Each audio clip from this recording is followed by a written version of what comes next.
Salut, je m'appelle Fred.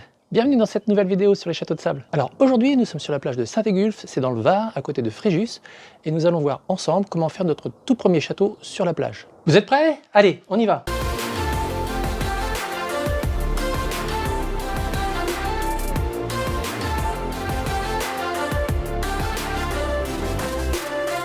Alors la toute première chose à faire quand on arrive sur la plage, c'est de trouver du sable le plus fin possible.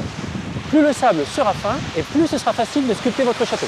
Pour savoir si le sable est suffisamment fin, j'ai une petite astuce. Je ramasse un peu de sable humide avec ma main, j'en fais une boule, je la fais rouler dans le creux de ma main, et si la boule garde sa forme, c'est que le sable convient.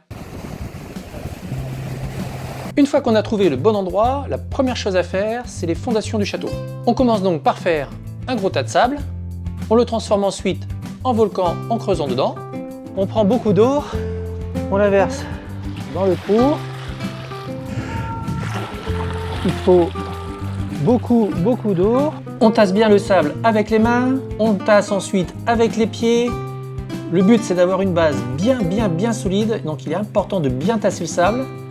On remonte ensuite les parois du volcan dans le trou. Ensuite on rajoute encore beaucoup d'eau. On en met sur les côtés du volcan également.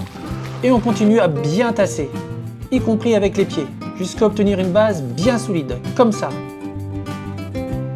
Ensuite, on va prendre un seau dont on a percé le fond, comme ça, et on va le poser sur la base. Et ensuite, on remplit le petit seau avec du sable. Arrivé à peu près au tiers du seau, on verse de l'eau dedans. Je tasse bien, il n'y a pas de proportion à respecter. On laisse faire la nature et la gravité. Et on remet à nouveau du sable. On va faire cette opération 3-4 fois jusqu'à ce que le seau soit rempli. On tapote le bord du seau pour bien s'assurer que les grains de sable vont adhérer les uns aux autres. Avant d'aller plus loin, on va démouler le seau pour voir si tout va bien. On démoule. Et voilà, un gros pâté. Je le remets. Maintenant, on prend un seau d'eau et on le remplit de sable. Le but, c'est d'obtenir une mixture comme ça. On prend de la mixture et très rapidement, on la dépose sur le haut du pâté. On essaye de donner au fur et à mesure une forme de pointe. On démoule à nouveau. Et voilà, on est prêt à sculpter. Pour sculpter, je vous conseille d'utiliser une petite spatule de cuisine comme celle-ci. Et on y va, c'est parti.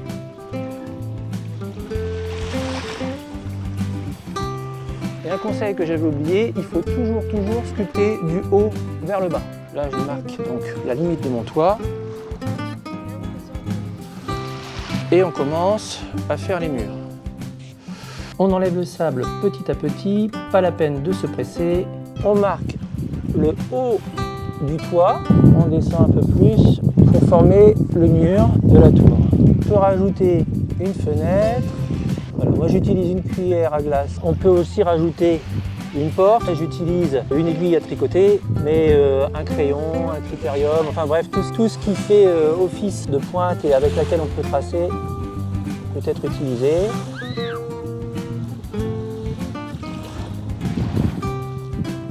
Voilà, pour que la porte soit plus jolie, je vais faire des traits comme si c'était une porte en bois. Et pour éviter de vous mettre du sable dans les yeux, je vous conseille d'utiliser une petite paille,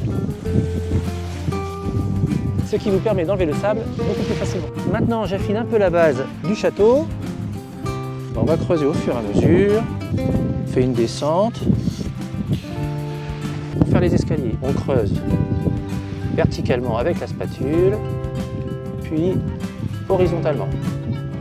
Et on enlève, on recreuse. D'abord verticalement, puis horizontalement. Comme ça. Voilà l'escalier. On peut finaliser le château en décorant un petit peu le tour. Voilà. On enlève un petit peu tout le sable qui nous a servi à construire le château. Pour faire encore plus joli, on peut marquer la bordure au niveau du château, creuser un petit peu en dessous, sur le même principe que ce qu'on avait fait pour le toit. On peut faire des rochers de taille et de forme différentes. Et on souffle toujours avec la paille.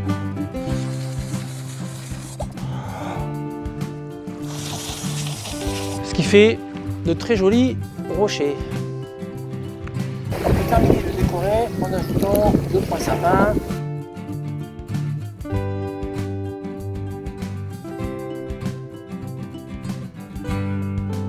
Et voilà, le château est terminé. J'espère que cette vidéo vous a plu. Si vous avez des questions, n'hésitez pas à les poser dans les commentaires. Si cette chaîne vous intéresse, n'oubliez pas de vous abonner et d'activer la petite cloche. En attendant, je vous dis à très bientôt pour une prochaine vidéo. Salut!